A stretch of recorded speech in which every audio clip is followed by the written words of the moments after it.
Assalamualaikum warahmatullahi wabarakatuh. Perkenalkan, nama saya Nur Adinia Aulia, NIM 1803211000068 dari kelas B Ekonomi Manajerial. Pada kesempatan kali ini, saya akan membahas tentang risiko bisnis. Nah, studi kasus yang saya ambil yaitu dengan judul Manajemen Risiko Pertanian, studi kasus pada pertanian rock melon di Sepang, Selangor, Malaysia. Di sini termasuk dalam jurnal Manajemen Pangan dan Agribisnis atau FABM, volumenya yaitu 1 dan halaman 52 sampai 59. Tahun 2020, untuk penulisnya adalah Wira Abu Bakar dan Rabihah M. Desun. Latar belakang pada jurnal ini adalah, sejak kemerdekaan 62 tahun lalu, pertanian menjadi basis dan fokus utama pertumbuhan ekonomi Malaysia. Sebelum tahun 1970-an, pertanian berkontribusi besar terhadap PDB. Pada tahun 1950-an, sektor ini menyumbang hampir 50% dari PDB negara. Namun, pada tahun 2009, kepentingan telah berkurang hingga di bawah 10% dan terus menurun menjadi 8,1% tahun 2016. Kontribusi pertanian utama terhadap PDB adalah tanaman perkebunan. Sedangkan tanaman pangan seperti padi dan buah-buahan lokal lainnya hanya menyumbang sebesar 19,5% terhadap PDB. Kebutuhan pertanian juga akan meningkat seiringnya dengan pertumbuhan populasinya. Namun kenyataannya, kontribusi pertanian terhadap PDB negara nampaknya menurun sehingga orang Malaysia didorong untuk memasuki program pertanian, khususnya dalam memanfaatkan lahan kosong. Program tersebut diharapkan mampu meningkatkan produksi pertanian negara dan menjadi sumber pendapatan individu. Dengan latar belakang tersebut, penelitian ini dilakukan untuk mengidentifikasi risiko yang dihadapi oleh proyek pertanian di Malaysia. Tujuan penelitian ini yaitu untuk mengidentifikasi risiko yang dihadapi petani dalam proyek pertanian dan juga menyelidiki praktik manajemen risiko mereka.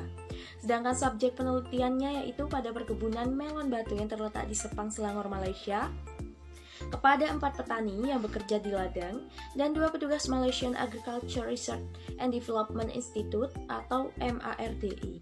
Untuk metodenya adalah menggunakan analisis data kualitatif berbantuan NVivo 12.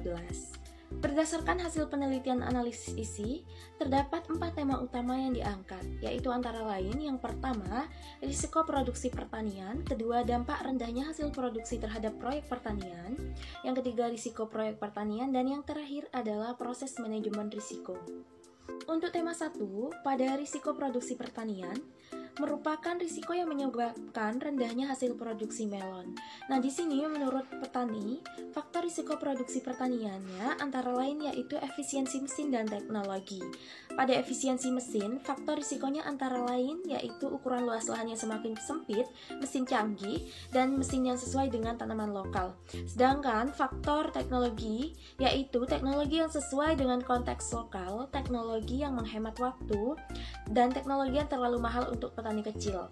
Sehingga kedua petugas Mardi menyadari bahwa industri pertanian di Malaysia ini tidak memiliki mesin berteknologi tinggi dan pertanian juga membutuhkan transfer teknologi dari negara maju dalam meningkatkan produksinya. Pada tema 2, dampak rendahnya hasil produksi terhadap proyek pertanian, output produksi melon batu ini tidak mencapai output yang ditargetkan karena adanya tekanan keuangan, yaitu pada dana yang tidak mencukupi dan juga rendahnya produktivitas pekerja. Sedangkan untuk penurunan kinerjanya sendiri yaitu karena adanya kegagalan proyek dan juga permasalahan pemasaran. Sehingga akibat dana yang tidak mencukupi petani tersebut dapat mengurangi modal untuk siklus panen berikutnya, dan juga seperti penggunaan bahan tanam yang buruk untuk pengurangan biaya input, dan juga rendahnya produksi membuat petani kesulitan menerapkan kontak farming dengan pembeli. Untuk tema 3, yaitu pada risiko proyek pertanian, menurut petani, risiko utama yang muncul dari pengoperasian proyek ini antara lain yaitu tidak memadai pendanaan, ketidakmampuan untuk membayar upah pekerja, konflik keuangan, pengelolaan pekerja, dan juga tidak mencapai tonggak sejarah. Sedangkan yang dibuat oleh petani yaitu yang pertama demotivasi, kurangnya pengetahuan atau pelatihan, menolak untuk mengikuti saran petugas, bergantung kepada pemerintah atau subsidi, tidak mengikuti SOP, dan tidak bekerja sama atau saling memahami antar petani dan memiliki sikap negatif. Sedangkan untuk tema 4, yaitu pada proses manajemen risiko dalam proyek pertanian, terdapat 4 langkah dalam memandang proses manajemen risiko, yaitu antara lain adalah identifikasi risiko, yang kedua adalah penilaian risiko, yang ketiga evaluasi risiko, dan yang terakhir adalah keperluan risiko. Menurut para petani, manajemen risiko dapat diterapkan dalam 3 cara antara lain manajemen pertanian, multitasking, dan menyimpan catatan aktivitas pertanian pada buku catatan. Sedangkan untuk penanganan risiko tekniknya adalah diversifikasi kegiatan usaha tani yang sesuai dengan lahan, dan juga pentingnya pemanfaatan lahan secara optimal, serta perlunya pedoman dan strategi budidaya dan juga komprehensif. Sehingga kesimpulannya yaitu, untuk menjamin kelangsungan hidup proyek pertanian, manajer proyek pertanian perlu mengelola risiko operasi proyek dan risiko petani. Risiko-risiko tersebut antara lain pengelolaan usaha tani, pengelolaan keuangan atau pendanaan, sikap dan motivasi petani, pengetahuan dan keterampilan usaha tani, dan diversifikasi kegiatan usaha tani dan juga pengelolaan tenaga kerja.